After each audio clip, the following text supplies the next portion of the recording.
We can see everybody. That's great. All right, good deal. That's always good. That is good. That is good. All right, cool. Let me jump in here. All right. We're getting situated, guys. Getting all dialed in here. So yeah, we'll get kicking right here. Sweet. So tell us who you are. I'm Jason Martinez. Okay. I'm Gretchen Martinez. And what are we doing here? Where are we? So we're at Mending Minds Behavioral Health Services, and we're here in Kenosha, Wisconsin.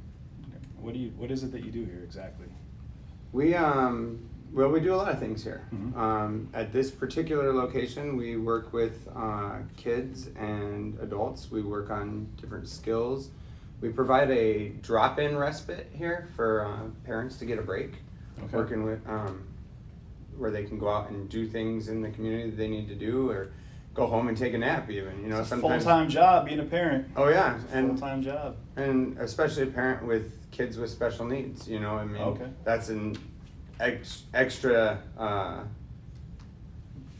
stressor. I guess is the best word. Yeah. Do you do a lot of work with children with special needs as well? That's primarily what we focus on. Really? We primarily focus here with kids with special needs. Okay. Sometimes we work with their siblings who are neurotypical kids.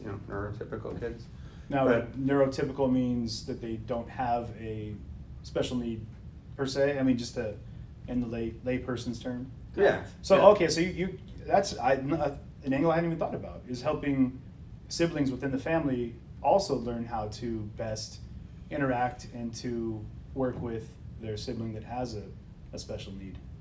Yep. Right. And it's important to know when you're talking whether it's mental health or learning disabilities or any sort of needs, especially when you're looking at like a child or any consumer, there's the natural supports and the impact on the natural supports Right. for these services and how much work that whole family takes on to help meet those needs and to function every day. And being that we are a family that has children that has some extensive diagnoses, and we've been in these programs to get him those supports. We felt like we knew where that need lied, and we understand that importance of like just being able to actually feel like a family unit that's actually thriving and not just surviving every day. Man. And that's where respite is a huge part of that. I love what you just said there. I think that's a big deal right now for a lot of people. People are just, they're not trying to swim, they're just trying to tread water, and just keep their head above water. Yeah. I think a lot of times we need something to help us better, like learn give us tools that we can use to make a headlong stride and start swimming or surviving or thriving, as you said. Right. Which is awesome. And that's something that a lot of families struggle with is that need to, they don't know where to get those tools, right? You're treading the water, so where's that life jacket to help you stay afloat, so you're not having to work as hard just to get through each day or each moment.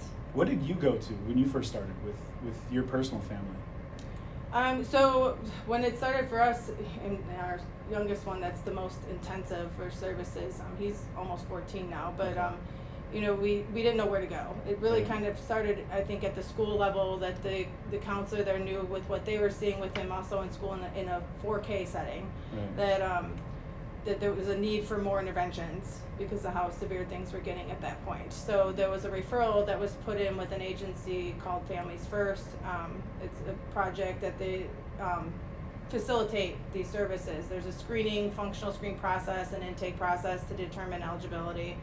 I'm not totally familiar with all that's involved to determine that, but and then from there they determine where that eligibility criteria falls for those intensive in-home supports. It's, especially like comprehensive community services is one of those services we work under, and so for that it's got to be intensive needs that can't be met in like an outpatient setting. Right. That helps pull in that need for those services. Has it changed a lot since, has there been what would you say the development has been since you first started in the last 14 years seeking the services for yourself as to where things are at now?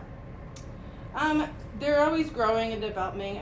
Their states, one of the waivers in particular, the children's long-term support waiver, that's overseen on like a state level, whereas like the comprehensive community services, that's looked at on even though it's state, each county manages it themselves. So there's always changes, whether it's state statutes or policy changes as it relates to the counties, but there's been, from what we've seen, a lot more growth in providers to help provide these services that are crucially needed in the community and for these families or individuals Right. that need that support, whether it's for mental health or learning disabilities and whatnot.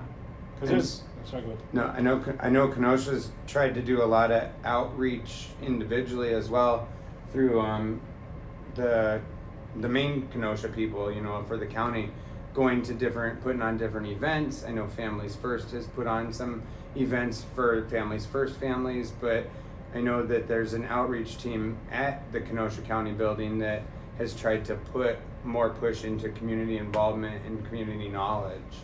What does that community involvement look like, as far as how it pertains to what's happening here at Mending Minds and in some of the other mental health support services? I think it's just sharing the resources and Right. the knowledge of these resources being there. I mean, we know ourselves, like, we didn't know these services were available until, like, the school had put in a referral, and we're like, well, what is this? You know, Sure. there's a lot of families, again, it may not be because there isn't an effort to provide it either, but again, when you're treading water, are you thinking about, like, what you're going to eat for lunch? Right. You're treading water. You're working moment for moment. Sure. You know, so the idea of trying to go to that resource fair, you know, and to Right. get that information, it's really hard. You almost literally need to have it spoon. So based on eligibility and need for what they could use, like for Mending Minds specifically and what we offer, there's like the respite services, which is a huge thing. We always tell families as a whole, you can't pour from an empty glass. Right. Get that break. Respite's geared towards, it's a really hard concept. A lot of families know, like, traditional childcare setting where, you know, you're taking them to childcare, daycare because you're going to work or you're going to school. The point of respite is the complete opposite of that. It's actually to give you a break from your parenting demands. Right. So that could mean, I just want to go grocery shopping without a meltdown. Yeah. I want to be able to, you know, go get my hair done and not have to worry about what's going on with my kiddo, or not having someone who would watch my kiddo so I can have that break to get my hair done. Sure. It's really the complete opposite of it. And it can be a hard concept to grasp. So it's really to give you that break, and even if you just like, I want to go home and I want to take a nap. Yeah.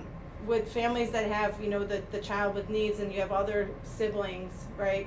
Parent conferences, they're Right. student driven. How can you give that 100% time to each of your other children in some capacity Right. when you're literally trying to make ends meet with the one that has the needs? Yeah. That's what the respite services is for. Go do something with those other kiddos. You know, you can give that time somewhere else where it's not to necessarily have to go and work. Right. So respite is huge, and we are strong advocates, you know, pro-social behaviors in the community. It could be a peer interaction goal. It could be family interactions and having those positive family interactions. It's widely varied, and it's nice because it's individualized to each person on Right. what those needs are. Which is beautiful, because as we talked about before we started today, we were kind of going back and forth about how there's a huge need for mental health services, not just with, you know, obviously with the mainstay, you know, society, but our youth especially that are, I mean, here in Kenosha, it's kind of a rare situation. Not rare, but I think more common.